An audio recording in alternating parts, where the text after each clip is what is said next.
Hi,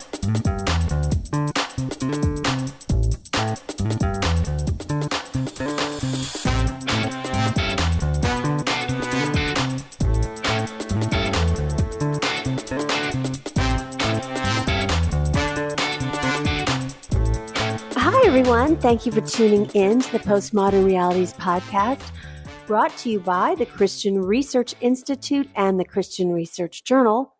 I'm Melanie Cogdill, managing editor of the Christian Research Journal. It's July 2024, and you are listening to episode 402, which is a discussion about the religion and politics of New York Times columnist David French. Today's guest is Ann Kennedy. She has an MDiv and is the author of Nailed It, 365 Readings for Angry or Worn Out People. Ann blogs about current events and theological trends on her Substack, Demotivations with Ann. She also has a bi-monthly column with the Christian Research Journal called Theological Trends. Ann has written a Viewpoint article for her Theological Trends column, and I just want to let you know that Viewpoint articles address relevant contemporary issues in discernment and apologetics from a particular perspective that's not usually shared by all Christians. However, we hope that our listeners and our readers of this article, as they think about this Viewpoint issue, will be stimulated and enhanced whether or not you end up agreeing with Ann's point of view. You can read her article, Blessings and Liberty, the Politics and Religion of David French, for free on our website, equip.org. That's EQUIP.org. Now, I'm going to be asking Ann a little bit more about why she would write this article, but up front, I just want to give you an editorial note for some of you that might be new to the podcast, but maybe not as familiar with the work of the Christian Research Journal if you're newer. And I just want to tell you that the Christian Research Institute is a non-political, non-partisan organization, but there is an intersection that exists between politics, the public square, and a biblically grounded articulation and defense of the historic Christian faith. You know, it's been 45 years, more than 45 years, since the Christian Research Journal has started. And during that time, we have addressed a wide variety of issues within this intersection, especially concerning Christian ethics that is informed by Christian orthodoxy. And those issues include the sanctity of life, abortion, reproductive technologies, euthanasia, marriage, sexuality, LGBTQ matters, war, religious freedom, and other biblically relevant topics that we face in our culture during this time. So we think that Ann has brought a very insightful article about the writings and influence of the evangelical political commentator David French. And so we think this aligns well within the journal's purview. Ann, welcome to the podcast again. It's great to be here. Thank you so much. Well, I want to start this podcast with some kind of bigger context before we get into the actual meat of it, because some of you will be wondering to yourselves why we're covering the content and teaching, I guess you would say, or commentary from somebody who is mostly a political columnist in the New York Times. And so you probably have seen the title of this, that we're covering the teachings of, or the writing of David French. And CRI is not a political organization. We're nonpartisan. But why would we even cover politics at all? And I will say that there is an intersection with Christian apologetics and politics, because certain issues that have been made into political issues don't have anything to do with politics, but in the United States and in the West, they have been made into issues for the public square that are deemed as something that is political. For example, our coverage that we have been doing in this magazine for more than 40 years on the subject of abortion. And it has to do with what the Bible teaches about the value of human life. And then also, a lot of times, all the various different things that we have covered, including Anna's covered some of that, quite a bit of that for us in the last few years on LGBTQ, queer issues, because a lot of those things align with religion, religious concerns, and they are being politicized, specifically because they are antithetical to the biblical teaching of marriage between a man and a woman, not for a political reason, but because it's a representation of Christ in the church. We have a lot of articles on that. We can link those in the show notes. And also, we want to say that it intersects because people have to understand how to think about Christian ethics. And so the old adage goes, never talk about politics and religion. But as Christians, we have a Christian worldview.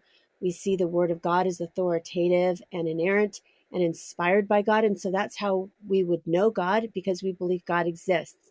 And so into that whole rubric is a Christian worldview, and we have to think Christianly about these topics.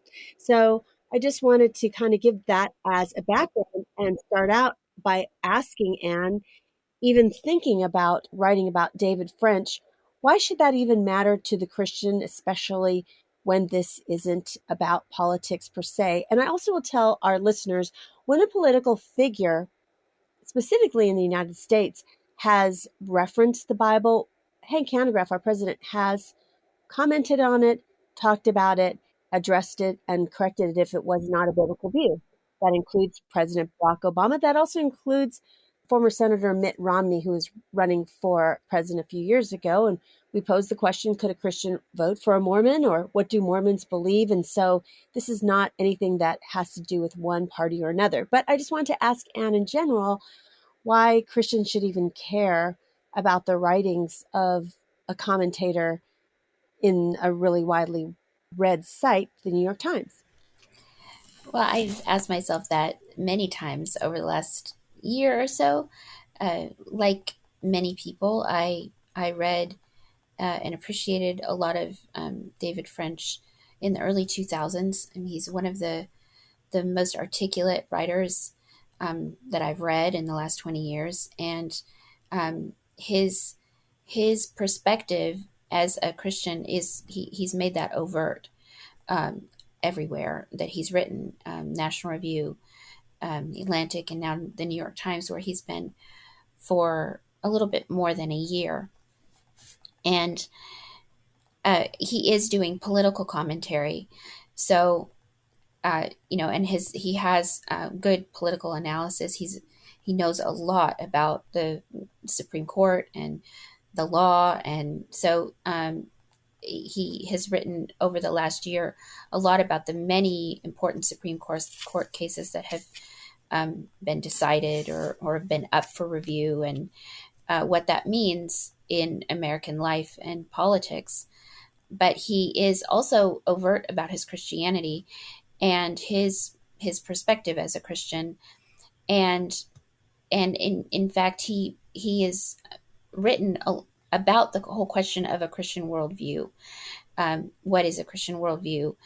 And so I think it is not only fair but actually wise to read him pretty carefully and to consider not only what he's saying, the substance of what he's saying about politics, but how matters of faith play in for him in particular, and what view he has of Christians in the public sphere, and what Christian engagement should be in politics. He's quite overt about his feelings and thoughts about that.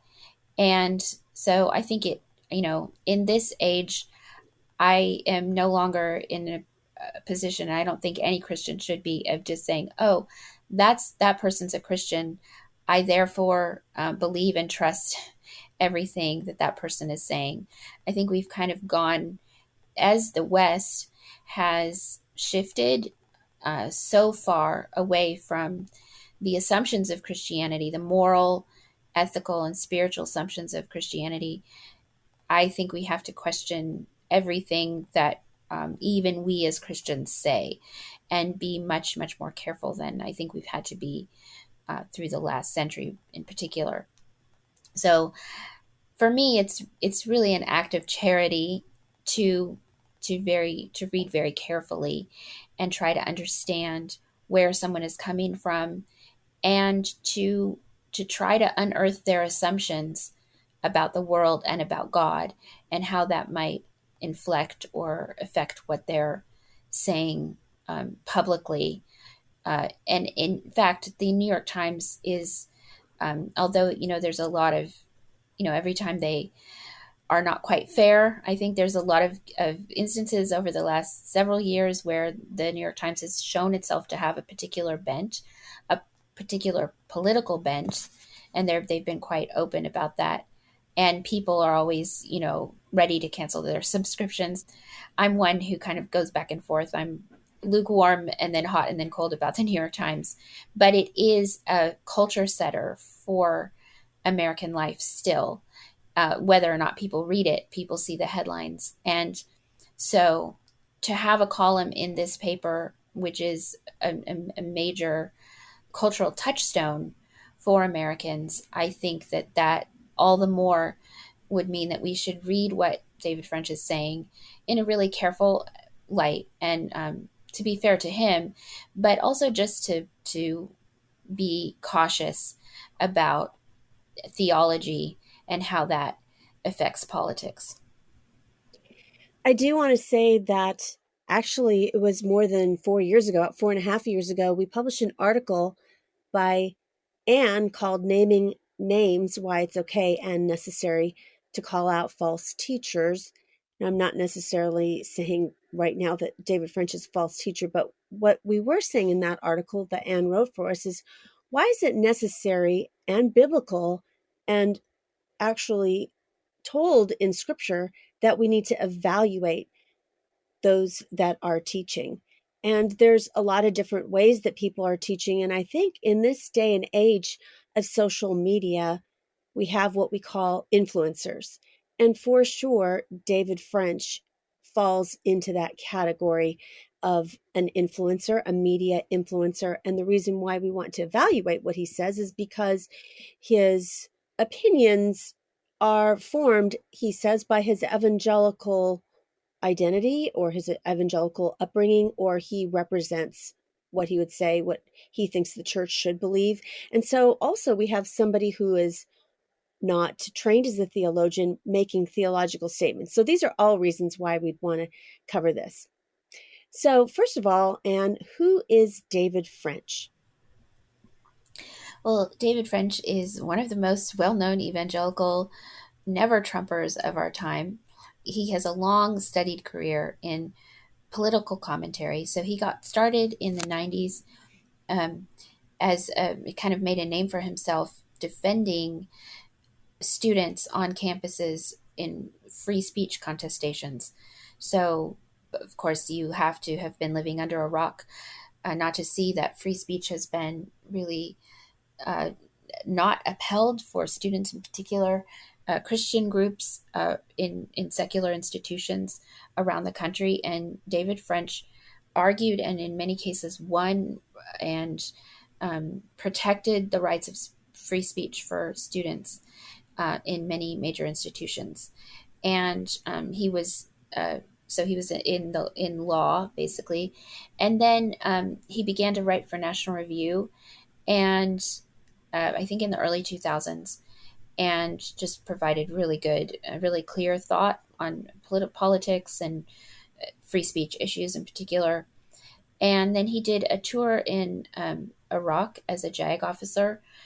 He writes that he felt convicted that he believed so strongly in free speech, he needed to, put his money where his mouth is, essentially, and be willing to defend them. And so he was kind of, maybe not the youngest person to go, but he did a tour as a JAG officer and was gone for almost a year, I think, or maybe more. Then he returned. He is known, his story with his wife Nancy and the adoption of their daughter is kind of well known across the internet when they adopted an Ethiopian toddler. They did take some fire for um, some racism for that. They got it, I think, from the left and from, I'm going to call it the alt-right, especially in the Trump era. The alt-right came at him kind of furiously and in many cases with a great deal of racism. So he's been in the public eye for quite a long time. He grew up in the South and as a, I think it's Church of Christ, but then later he became a Presbyterian and was in the PCA. He and his wife are both really well known. They were involved with the Romney campaign and have been public Republicans for, I think, a good long while. But in I think the reason that many people talk about David French in the way they do, or he's a very controversial figure now, because in 2015 and 2016, with the rise of Trump, much of the evangelical world was divided, like all of America, into very strong supporters and then people called never Trumpers. And I think French amongst Christians was one of the most articulate never Trumpers that we've had. And he made the case over and over again for against hypocrisy on the part of Christians and against Trump. And he left the National Review and helped to start the Dispatch, where he was for a while. I think he still podcasts there on occasion. And then in January of last year, he joined the New York Times. So he's a very public figure. He's very, very well-spoken, well-written, articulate, quick on his feet, very witty. And I would say he's definitely polarizing because in the age of Trump, everybody has kind of had to land somewhere. And where he landed was at odds with many Christians, other Christians. But I don't think it's so much that he was a never Trumper as the attitude that he gradually took towards Christians who did ultimately support Trump and even supported Trump wholeheartedly, that he found that to be really not good. And so that posture towards the divide in attitude about Trump in particular is one reason why I think he continues to be such a polarizing figure. Well, it's the middle of July 2024, and the summer is winding down. So what can you look forward to coming up on the Postmodern Realities podcast? Well, here's a sneak peek at some of the things that we will be covering. It is an election year, a presidential election year. And so coming soon, we have our longtime author, Jay Watts, coming to talk about some issues surrounding the pro-life movement. And of course, abortion is always on the ballot, it seems like. And so we will be talking about 6-week abortion bans, as well as the recent changes to the Republican Party platform regarding abortion and just what's next for the pro-life movement. Then in August, we have some things coming up regarding films in our cultural apologetic category. And one of those is to cover the films of M. Night Shyamalan. He's been making films for many decades. He's got a brand new one coming out, his first new film in a while, called Trap. We will be talking about that and about his work in general. We will also be covering the film Alien Romulus. And as you may know, the Alien series has been around for 40 years. So what does Aliens have to do with using that series that's been going on for quite some time as a springboard for Christian apologetics? We also have something coming up in our Back to Basics series. How do we know that the Bible is true? We are going to be covering that. And also, we will be covering the issue of how should we comfort fellow brothers and sisters in Christ when an unbelieving family member or friend dies. So how do we provide comfort during that time that's biblical? So those are just a sneak peek on some of the things that we're doing. Now, I will say that I try to check regularly to our podcast reviews just because, as you know, just the way the internet works, it really helps us if we have more reviews and ratings, because that way people will find our information. Now, right now we have 84 ratings on Apple Podcasts. That seems to be the go-to place where people rate podcasts that the internet aggregates. And there are many thousands of downloads. So I'm hoping to grow that 84 ratings. I don't know. I would love to do it 100 by the end of the year, but maybe that's too ambitious, because I looked and we've only had 2 written reviews this entire year. So if you've been thinking about it and it's summertime, you have a little bit more time on your hands or a little bit more flexible schedule, could you please go on over to Apple Podcasts and give us a review? It's really fast to do the starred review, but if you could just think of one quick sentence to write about the podcast so that other people can find this content, we would be so grateful. In addition, even though all of our content now is completely free, not under a paywall on our website, we would still be so grateful if you would consider partnering with us, and you can do that with a tip. So we don't have any subscription fees of any kind anymore, but we do have a way in which you could join with us and tip us, $3, $5, $10, something like that, for all this great free content that you get every single week from the Christian Research Journal. And you can find that link on our website, equip.org. If you go to journal, click on that and go to Postmodern Realities podcast, you will find that link at any one of the landing pages. Also, I just want to point out again to your attention that we are continuing to have our Christian Research Journal Reads podcast episodes that come out weekly, and those are audio versions of the actual articles. So we read the articles to you. You might look and say, wow, it's a little bit long, but I could listen to an article read to me. It's much shorter than listening to an audiobook, and you might want to try to catch up on a lot of the articles that have been the most popular articles recently on our website. So we've made those into audio articles. Well, we thank you for listening. And now back to the podcast with Ann Kennedy. I just want to reiterate again that this podcast is not meant to be in specific about political persons or any political party. However, the media has had a narrative in the last 8 years or so that has surrounded certain political figures and then linked them to Christianity, as well as people who have supported, for example, President Trump. So that's why President Trump will be mentioned in this discussion. But Anne was just saying that David French in 2023 went to the New York Times. And before I ask her about particular columns, I just want to tell our listeners that he has a bio page at the New York Times.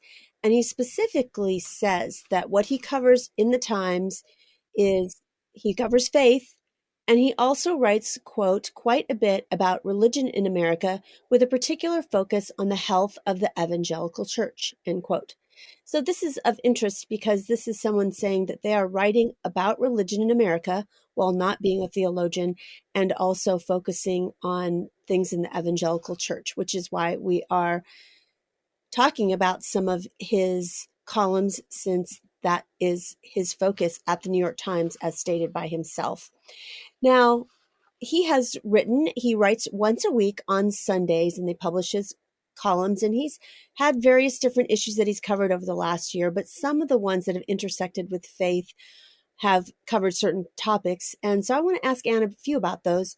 One of the topics that he did cover recently was having the 10 Commandments in public spaces. So what was his view about the 10 Commandments in those kinds of spaces and his commentary on that? Yes, so I have studiously kind of not read David French for the last many months, but this article did catch my eye. And because it is one of those brilliantly titled articles to get you to click, essentially. And French made the case that the commandments should not be posted in schools in Louisiana.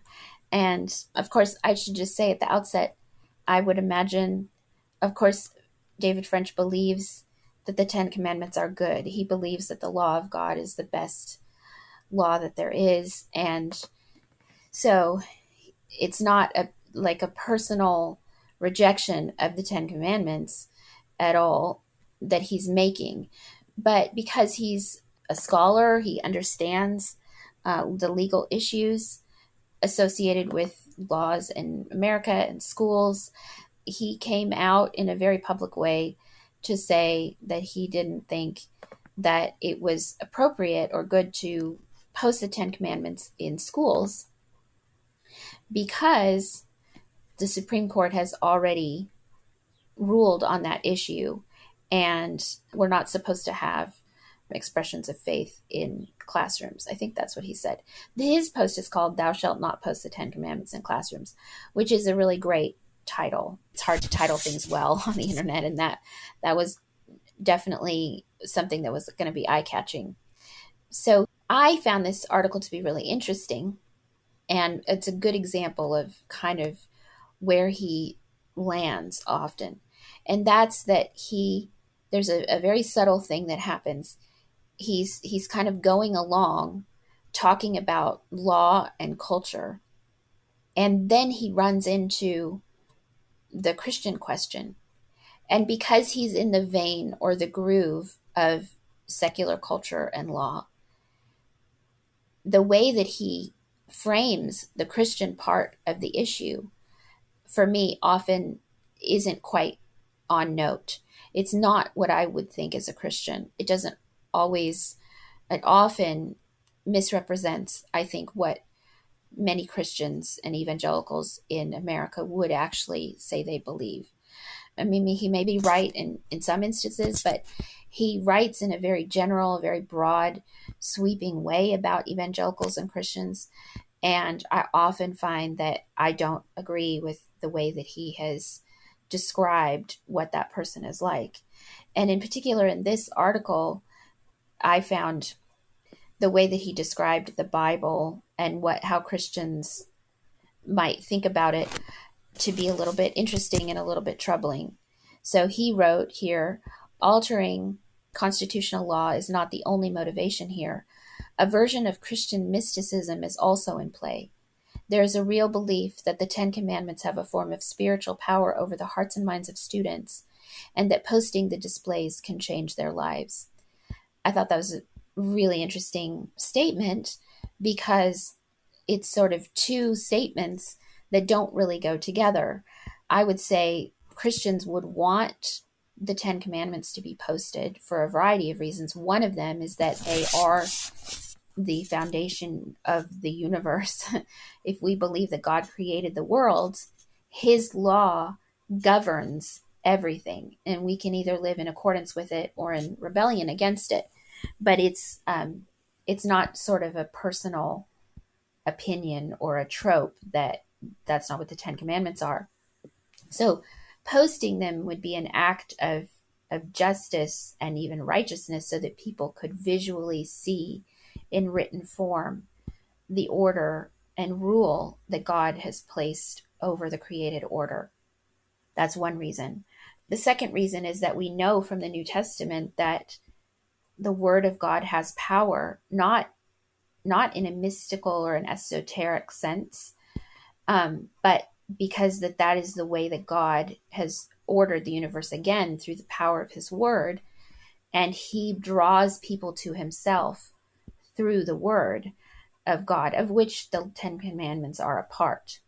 And so seeing them or being confronted with that table of God's speech would mean that it would have power over people, but not in a mystical sense, but because the mind would see them, the spirit might be convicted, or the Holy Spirit might move, and the person might eventually encounter the good news of Christ. They might feel convicted of their sin, and then there's a possibility that they might become acquainted with the gospel of Jesus Christ.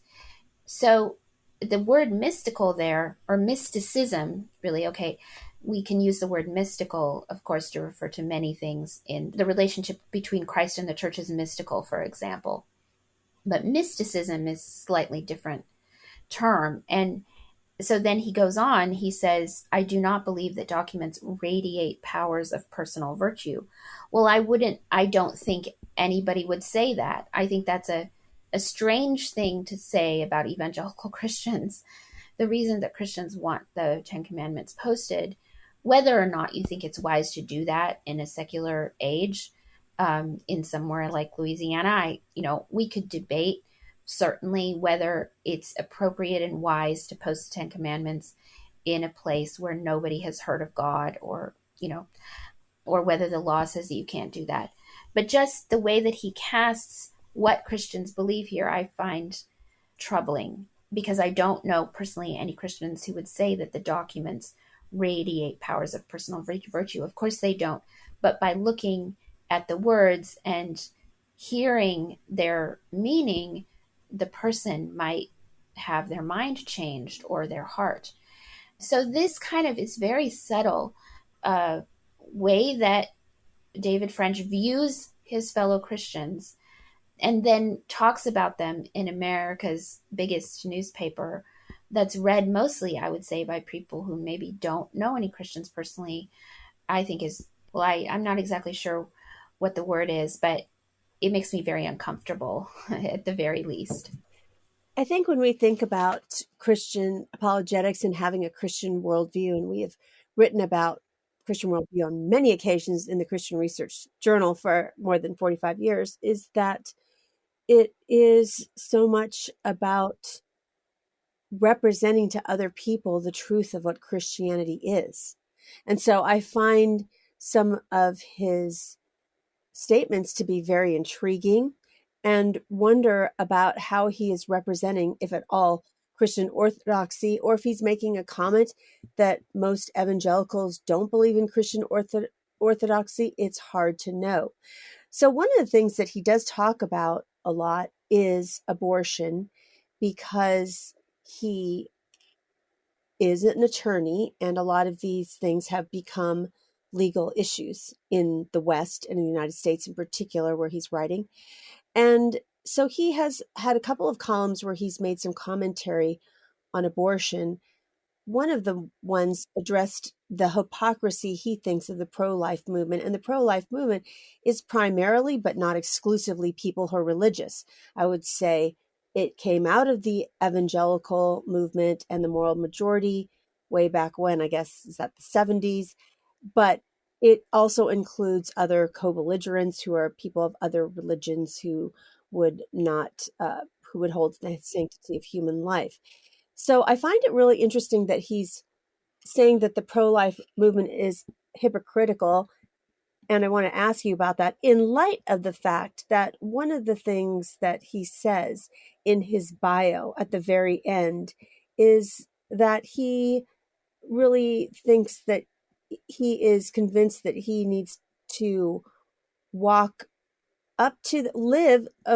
I'll quote from his bio, quote, I strive to live up to the high ideals of Micah 6:8, to act justly, to love kindness, and to walk humbly before God. So I find it fascinating that he is saying that the opposite is true of the current pro-life movement. And I just want to know what you make of his various columns, kind of calling out the pro-life movement and just different rulings that have happened with regard to abortion. This is the place where he, I think, is so articulate, because he has been in so many legal cases involving Christians, and so he's obviously read enormously on the issue. And so the one article, or his piece that most recently caught my eye on June 30th, he was writing about a Emergency Medical Treatment and Labor Act. And there was in Idaho, they tried to pass this act that would that they would treat pregnant women, especially with regard to the baby. So he asked the question better than I could. If a pregnant woman goes to an emergency room and she faces serious physical peril, but not an imminent mortal threat, should she be treated fundamentally differently because she is carrying a child? That was the issue that was taken up by the legislature in Idaho was trying to deal with. And the Supreme Court did not like the law that they wrote. And so they didn't, I guess they have to go back to the drawing board. But what interested me in this article was how the way that French chose to kind of play out a scenario to help the ordinary person like me understand what was at stake. And so he brought up the question of using deadly force to protect yourself in your home if there's an intruder, or a stand your ground law, where many states have these laws. And so this, again, was a really interesting way of framing the issue, which I found to be partly true, but also a little bit troubling. So I'll just read what he wrote here.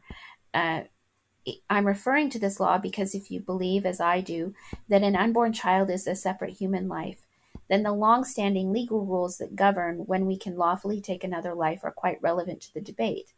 And a nation that tells a citizen that he can open fire the instant he reasonably believes he is in serious danger, but tells a pregnant woman that she has to be objectively on the verge of death before she can abort her child, is a nation that treats pregnant women as second-class citizens. So I thought that was really interesting, because I would say that that's just fundamentally a huge category error, because he's casting, in this scenario, if you're going to follow it logically, the baby might be considered the intruder here, who is upping the ante of danger on the woman's life. And I don't know if he intended for that to kind of be the analogy that he went with, but I think that just fundamentally puts the pressure on the wrong foot, as it were. I don't think that that's at all the issue.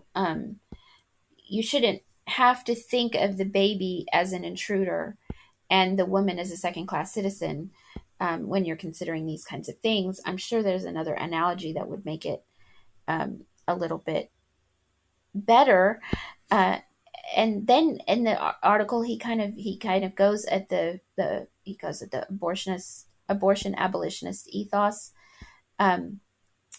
which he thinks contradicts the principle of love them both, which I don't think that it does that.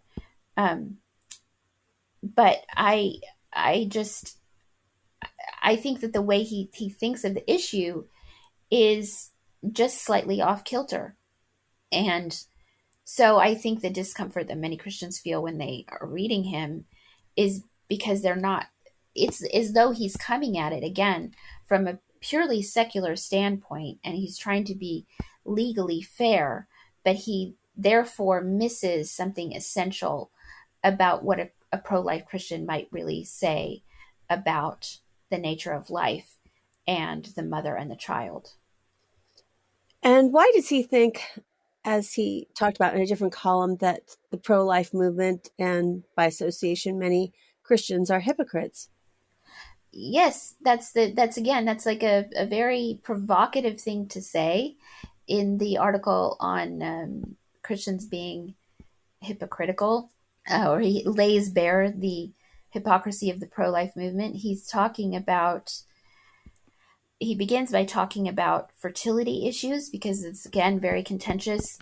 Many pro-life people are trying to get IVF to be something that is not done quite so much, or have laws to kind of curb it. And for him, I don't know, this seemed to have triggered him. So the question for him is, if state law can declare an unborn child to be a separate human life, then of course that would apply to all unborn children, including those conceived as part of fertility treatments. Even though the embryos are frozen and exist outside the womb, they are still human, no less human than those created through conventional means. And so then he kind of plays out the pro-choice argument, and then he goes to the question of the pro-life, and this is where he thinks that there's hypocrisy, and he begins to talk about Trump again. I don't think he really makes the case at all for why Christians or pro life people are hypocritical. I think it's a really, really thorny issue. And a lot of people who might have thought one thing about IVF have as we've watched how that's played out and what kind of the assumptions that it's engendered about life have maybe changed their minds. But anyway, the argument is quite long and it's full of sort of clickbaity lines, but I really don't think that he makes the case for hypocrisy. I mean, at the end, he says that the pro life movement has been deeply cynical and sort of full of mockery and bullying. And again, I've been involved with the pro life movement for a long time, and that really doesn't characterize at all my experience with it. So it's interesting that he would go into, a very big platform and kind of cast an entire movement in a particular light that many people would like to view Christians in that light, and he gives them the excuse to do it. One of the controversial things that he has talked about defending is the rights of drag queens. And so that has been, I think, somewhat of a concern, not in a society that believes that people should have First Amendment rights, but more the way he casts that in contrast to Christian concerns. Can you talk about some of that? Yeah, so this has been a huge thing that has dogged David French since he first said it a long time ago. He said that Drag Queen Story Hour is one of the blessings of liberty. And of course, by that, he didn't mean that he thinks a drag queen story hour is a good thing. That wasn't his point. Um, it was a kind of a soundbite again, which he's very adept he's very adept at getting a quick soundbite that sort of fans the flames. And so that comment has followed him. And if you're interested, there's a long debate about this particular question that I hope will be linked with a Catholic scholar about the questions of drag queen story hour in particular. They talk about it for almost 10 minutes and free speech in general. And this is where I think the deep point of misunderstanding between David French and many, many Christians today is illuminated, because David French calls himself a classical liberal. He is what we might call, I think, as free speech absolutist. He's a person who believes that the American exercise, if we just follow the rules of the Constitution, will play out, and that our now very pluralistic secular society is a good one, and we should be willing to protect free speech at all costs, no matter which person is exercising it. And I think I probably would have agreed with him 20 years ago, maybe before I had heard of Drag Queen Story Hour, which I hadn't, in the 80s, none of us knew what that was, or the 90s or the early 2000s. So it's an interesting place to land. It's an interesting place to stake your all, to say that American liberty as a foundational principle means that grown men can dress up in drag and go and read stories to young children in a public space. And that if Christians want to be able to use public libraries for meetings to read stories, or have groups, or even have a church meet in a place like a public library, then the cost of that is allowing Drag Queen Story Hour. And for many of us, I think, who've gone a long sort of intellectual journey and theological journey over the last, very short number of years, I would say, wow, I am now questioning some of the tenets of a modern liberal order. If the rights of free speech mean that you have to defend actual evil in the public square, it may be that we've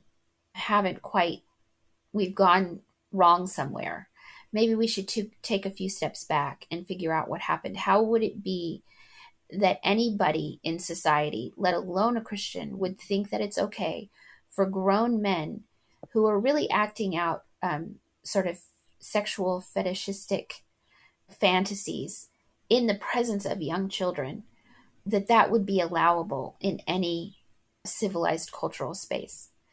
French talks about neutrality. He says we have neutral spaces where we all need to be able to exercise our free speech. And that the cost of that neutrality is allowing something like Drag Queen Story Hour.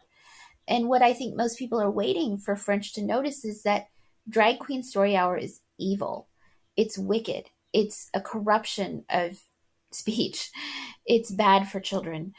It shouldn't be allowed in public. And that the fact that it is means that that place is not a neutral place. That there is in American life now another religion that's growing, a new civic religion of pride and the LGBT movement, of choice, of transgenderism, that those are spiritual issues, in fact. They are not neutral. They are not just about speech. And that this other religion is being privileged over Christianity, which has been part of our founding ethos. And so it's, I think, one reason why French is so polarizing is that he just won't notice that and won't say it. He continues to talk as though that's not true. And that relates back to the question of the Ten Commandments, because many schools around the country have had displays of pride through the entire month of June. And yet it would not be okay to have the Ten Commandments. We know, I mean, this case has been made over and over again, that pride is a spiritual, the LGBTQ movement is a spiritual, religious impulse. It's not neutral. And it's being privileged in the public square over Christianity and maybe some other more conservative, morally conservative religions. That's so obvious and so basic to say. It's astonishing to most people, most Christians, that one of the most articulate evangelicals of our time hasn't said that or won't notice that it's true. And then that, for me, really gets to the heart of it. I don't think any Christian should be willing to say that there's something neutral about the world. Everything either glorifies God or blasphemes him. The person who doesn't accept Christ is ultimately going to bow the knee before him, even on the last day. And so we as Christians can't say that there's just this sort of secular space where we can all live together. I'm not saying that Christians should take up arms suddenly or try to establish a Christian nation or a world, but their Christian actions in the world are always from the perspective of allegiance to Christ first. And I think one way to follow Christ and to be on his team, as it were, is to notice evil when it's very obvious, to say it out loud. So for Christians to be able to say, hey, Drag Queen Story Hour, especially in a library with young children, is very wicked. That should not be. It should not be. We should take legal action to ensure that that never happens. And at the same time, be able to say, no, of course it would be fine for another religious group that's not trying to corrupt children to meet in another room for prayer or for some other reason. It's really interesting. You mentioned that it probably wouldn't have been, and it wasn't, in the cultural zeitgeist in the 80s and 90s. I mean, I was alive then. And the new cultural orthodoxy is to affirm many things that are antithetical to what the Bible teaches. And so, out of that, I'm just curious, do you think, after reading his columns, and I've read a bunch of them, that David French is representing the views of Christians in the New York Times? Now, maybe he is representing a small sliver of extremism, but the way it's cast, especially when you read the comments section to any of his articles, you will see a pile-on of how dangerous Christianity is. Those words are actually used, that it's the hatred and the bigotry and the danger of Christianity that will bring down this society. And so therefore we must fight with everything we can against Christianity. I mean, statements like that are made. The comments section is full of very strong opinions, very anti-Christian sentiment in the comments sections of many of his columns. So is he representing what Christianity teaches, or by his silence, what does that communicate? I'm just wondering if he's not making a clear delineation of, well, we believe in a free society, therefore we must support the rights of drag queen story hours, and for Christians to question that is to show that they're being hypocritical. The question of fairness is a central one. And I think part of the issue is that French holds himself out as, again, as a neutral arbiter between the left and the right. He grew up in evangelical conservative America in the South. He calls where he grew up fundamentalist. One of his pieces is Why Fundamentalists Love Trump. And then when you read it, how he casts fundamentalists isn't again by doctrine, it's by personality traits. And there's a continual sort of drip of trying to explain to the left who Christians are, but even more than that, what's wrong with those Christians. So the word fundamentalism appears often in his columns. And the way that he talks about the priorities and beliefs of Christians is with a sidelong glance, with a little bit of a dose of skepticism or an emotional distancing. Like it very much feels like I'm not like those other bad fundamentalist Christians. And of course, I would say that the New York Times audience, that's what they want to hear. And it may be because of who he's writing for that he feels like he's painting Christians in a very favorable and affectionate light. But to Christians in middle America, like myself, it sounds quite harsh and unreasonable that, as you said in the comment section, Christians are what's wrong with the world because they won't affirm drag queen story hour.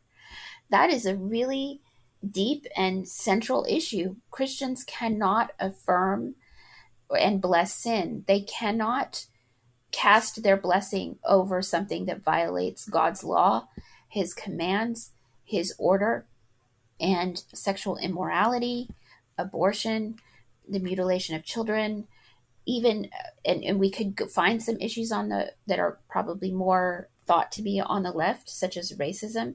Christians are not allowed to affirm those things. We can't bless what God considers sin. And yet the culture demands that blessing. And so, if you're a Christian in the New York Times, of course you're in a really difficult spot because what your people, your Christian family is considered to be wicked by a greater and greater number of Americans who are influence and in power. And so I think the question is, well, how ought one to write about the Christian worldview in America's paper of record? What could you say about who Christians are and what they believe that would be acceptable to an audience that is afraid of them or thinks that they are what's wrong with the world? I don't know, actually. I'm really asking that question. But one thing I think that is troubling is that French is continually putting Christians in the defensive position as people who are engaged in the culture war unnecessarily, as people who are unnecessarily pugilistic. In some cases, he often calls for humility on the part of Christians, as if Christians are not being humble, which, I don't think it's a good thing to just say about one entire group of people, they're not being humble. I'm sure individual Christians in the United States, maybe some particular groups of Christians are not being humble, but that's not really the call, or it's not really anyone's job, I would say, to point that out. I think the call right now is for Christians to be courageous and be willing to speak the truth, not with anger and malice at all, but out of a desire to do good to other people, which would mean things like saying, I think that Drag Queen Story Hour is wicked and hurtful and we shouldn't have it. Or I think that the law of God is perfect and revives the soul. And so if people could encounter the law of God, that would be good medicine for them. I think that Jesus is the way, the truth, and the life, and no one can come to the Father except through him. And so we should have a free and open space for that message to be proclaimed. I don't have that platform as a Christian. I'm online, so I can say that to people I know in a very small circle. But David French has a huge platform, and how he chooses to use it is, Sunday after Sunday, to show how Christians are actually contributing to the ruin of the world, which of course we're all sinners, but the message that we have is of life. And so even if we deliver it wrongly, even if we're not very adept at it, even if we sin, the actual message of the Christian faith isn't something to cast in a negative light, I would say. I think that's really troubling. That's the word that I keep using. But I don't think that French intends it that way at all. I think he intends to be fair. I just don't think he hears himself and how many, many Christians hear him talking. I want to move on to something before I ask you about one of his other columns, and that is this new collaboration with former evangelical Southern Baptist pastor Russell Moore, who has written on politics and been kind of a spokesperson for evangelical politics. They have teamed up with a Duke divinity professor who also holds a chair, I think, at Fuller Seminary in something that they do, named Curtis Chang. And they've put together a curriculum specifically for pastors called Afterparty. And again, this is where I have a question where we have talked about, why does this matter if we're supposed to keep these things separate? But tell me a little bit about Afterparty and what its goals are. The Afterparty is a small group curriculum that is, I think it's already been released, but it was released into sort of battleground states like Ohio, kind of before the election.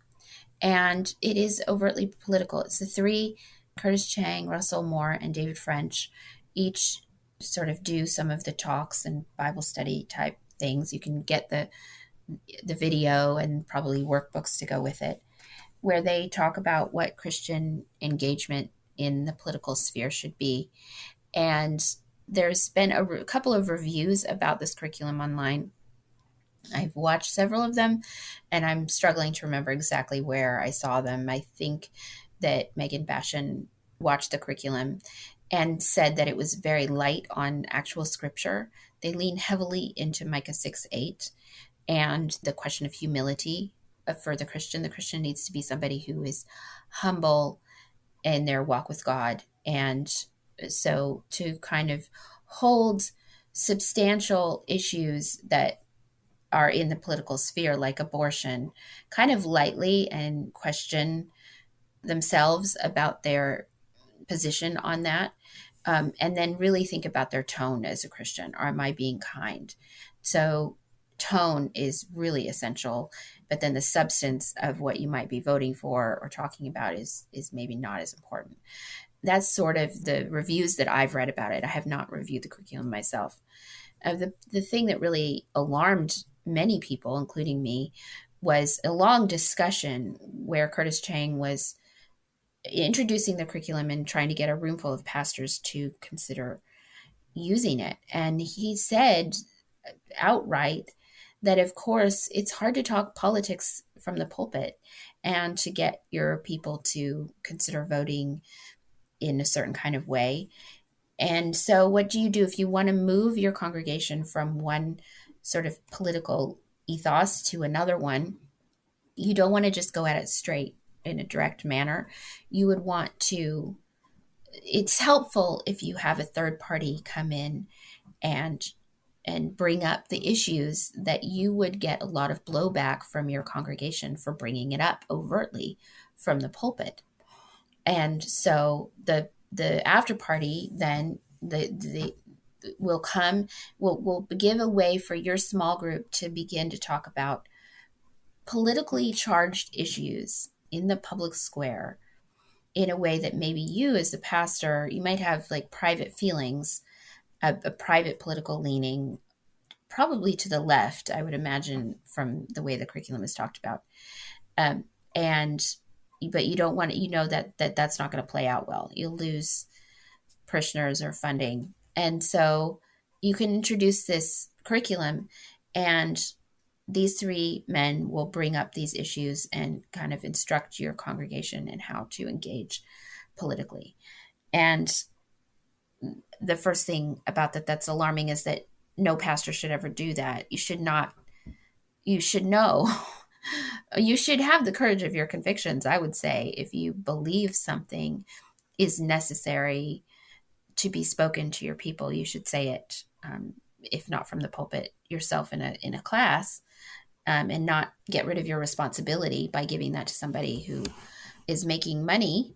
This is funded by the Rockefeller Foundation, which also is a big funder of abortion and other cultural issues, cultural war issues, like LGBTQ issues and abortion and those kinds of things. So this is not coming from, a neutral political activism position. It's a group that has desires to move the American public's mind, to change their mind away from traditional marriage and being pro-life to being against those things. So it's really questionable why these three men agreed to participate in something that was being funded by an anti-Christian organization, and then that they would try to kind of offer it as a stealth opportunity for pastors to move a congregation from one position to another without being overt about it.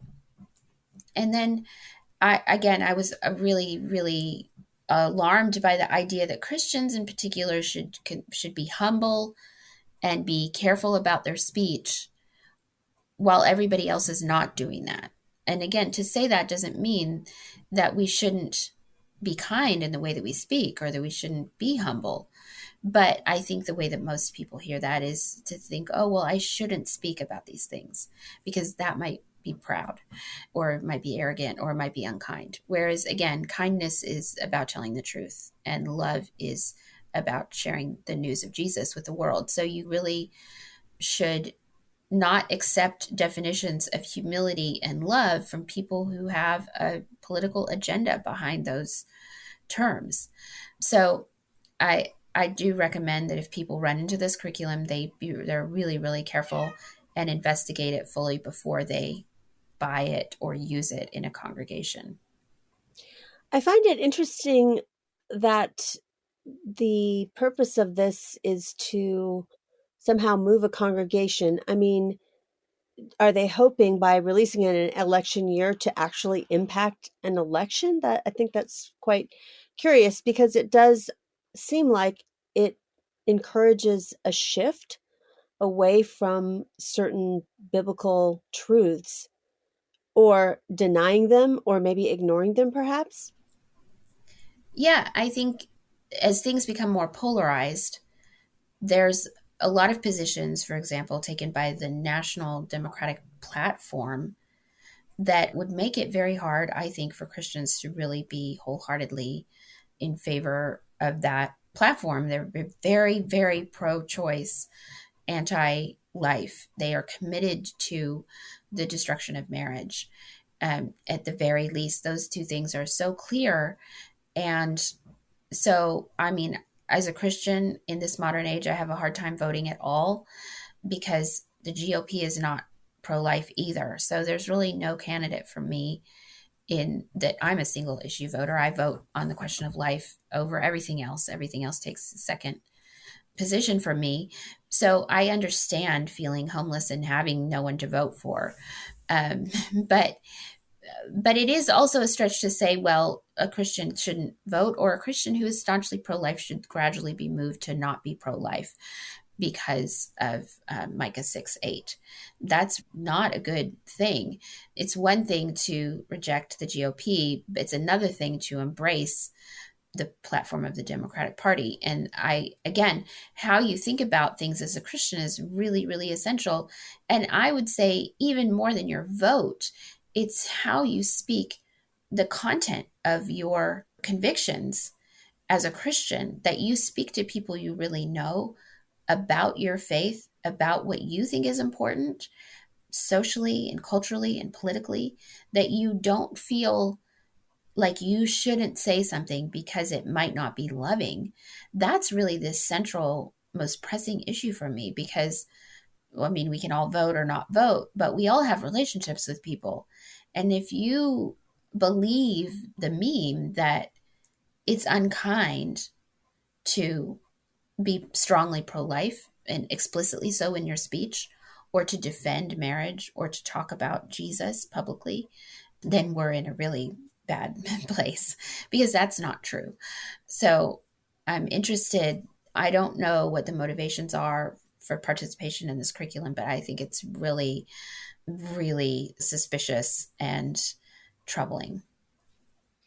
And do you think by connecting these three guys together, particularly Russell Moore, who used to be the head of the Southern Baptist Ethics Commission or Council or something like that, and just so our listeners know, compared to any other Protestant group, denomination, or what have you in the United States, Southern Baptists comprise the largest amount of evangelicals. They have almost 14 million.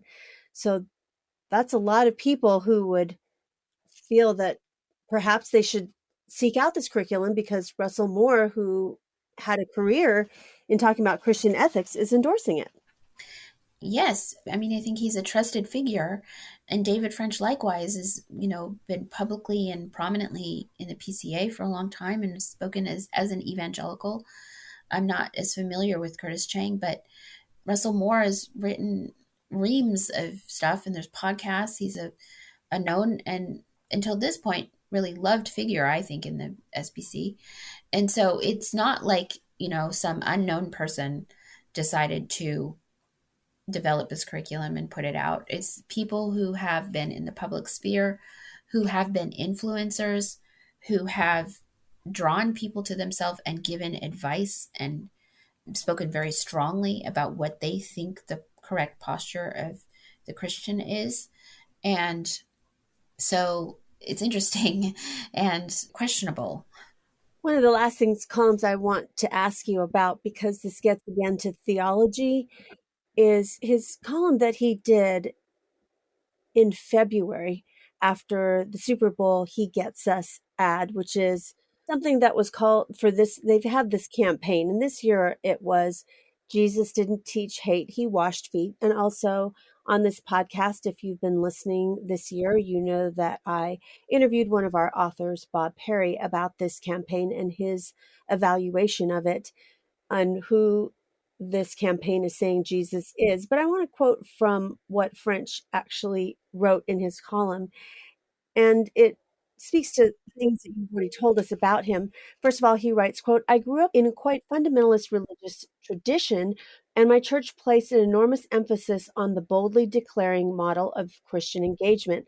Under this model, Christians' great gift to the world is the gospel of Jesus Christ, and our fundamental job is to preach Christ to the lost. In other words, when we encountered the other side, our first emphasis was on our words, and our words emphasized repentance." End quote. Then he goes on to say, this is what is irritating some Christians about this. Why don't they call out and condemn sin in these ads? And he ends up by saying that what is really significant for Christians to do, quote, "it's saying something far more radical and valuable." So something he's saying that there's a difference between declaring your faith, saying what the gospel is, and then demonstrating your faith. He writes, quote, "I can serve you and serve you even when I disagree with you." And I think some Christians would point to the quote, I don't even know if he really said it, to Francis Assisi, who says, "Share the gospel at all times, and if necessary, use words." And many years ago, back in 2006. So that's quite a long time ago. We did an effective evangelism and talked about why actually this is not really a biblical thing to do. But how does that frame who Jesus is for both the Christian and the non-Christian? Because that is a debate within Christian evangelicalism right now, whether or not the gospel is enough. And to call people to repentance and to point out people's sin is not really what is going to attract them to being saved.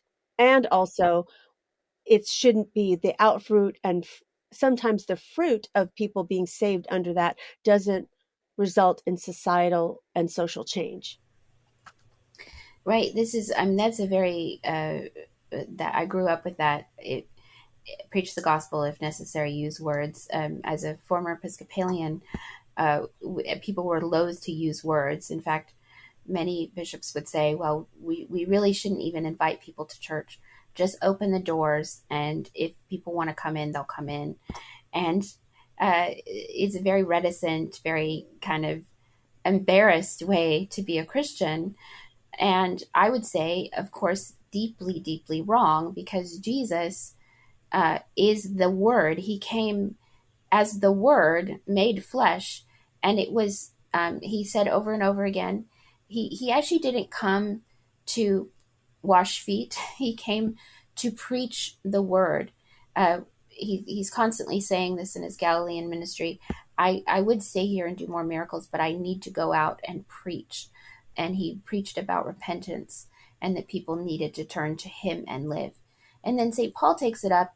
He says, faith comes through hearing, and hearing comes by the word. And how will anyone hear if nobody goes and speaks?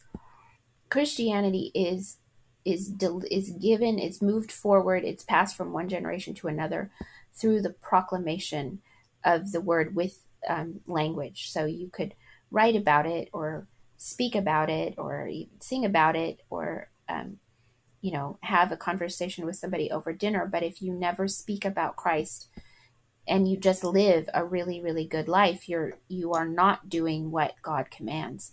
And I found that article really troubling, because he is effectively telling Christians, in a world where he believes that free speech is paramount, he's encouraging Christians to be the single group that doesn't speak. And that group alone has the gospel, the words of life. So that's an extraordinary thing to say to Christians. Don't speak. Just demonstrate your love of Christ with your life.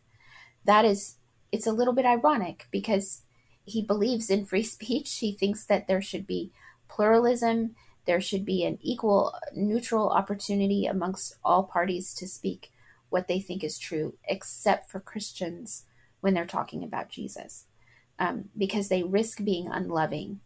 Again, that's really ironic, because the most loving thing you can do for anyone is to tell them about Jesus with language. If you don't do that, you could, I think, reasonably be accused of not loving that person. If you take them soup, you wash their feet, but you never tell them about Jesus, that is the resounding gong that we're always being warned about. The being that's actually not even good fruit. You're not obeying the first command of the gospel, which is to go into all the world and preach the gospel.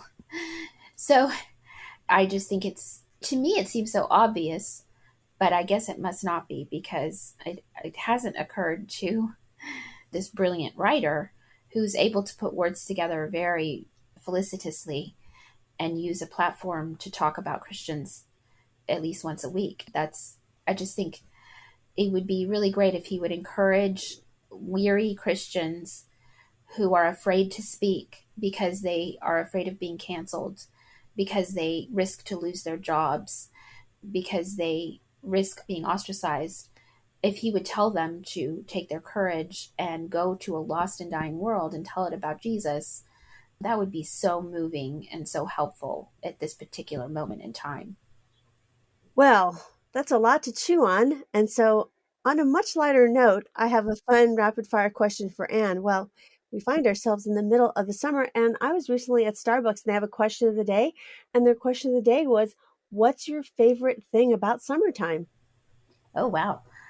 Well, my favorite thing right now is my garden is just going gangbusters. It's exploded. Usually July, everything is dead and dried up, but we keep having glorious storms, and everything that I have planted is blooming, and it's glorious. A summer garden. That sounds very idyllic. Well, thank you, Anne, for being a guest again on the Postmodern Realities podcast. Thank you so much for having me. I appreciate it. You've been listening to episode 402 from the Postmodern Realities podcast from the Christian Research Journal. Today's guest was Anne Kennedy. She has written an article for her ongoing Theological Trends column for the Christian Research Journal. Her article is called Blessings and Liberty, the Politics and Religion of David French. You can read her article for free at our website, equip.org. You won't want to miss out on subscribing to the other podcasts from the Christian Research Institute. We have the Bible Answer Man podcast, which is published Monday through Friday with the best of the week on Saturday. It's hosted by CRI President Hank Hanegraaff and is available wherever you get your favorite podcasts. In addition, Hank has a podcast called Hank Unplugged. Hank takes you out of the studio and into his study to engage in free-flowing, essential Christian conversations on critical issues with some of the most interesting, informative, and inspirational people on the planet. And you won't want to miss out on the brand new podcast from the Christian Research Journal. Christian Research Journal Reads presents audio versions of Christian Research Journal articles. It was a print incarnation of almost 45 years. It's now on the web, as you know, with new articles every single week. So you won't want to miss these audio articles of some of our most popular and most accessed articles on our website, equip.org.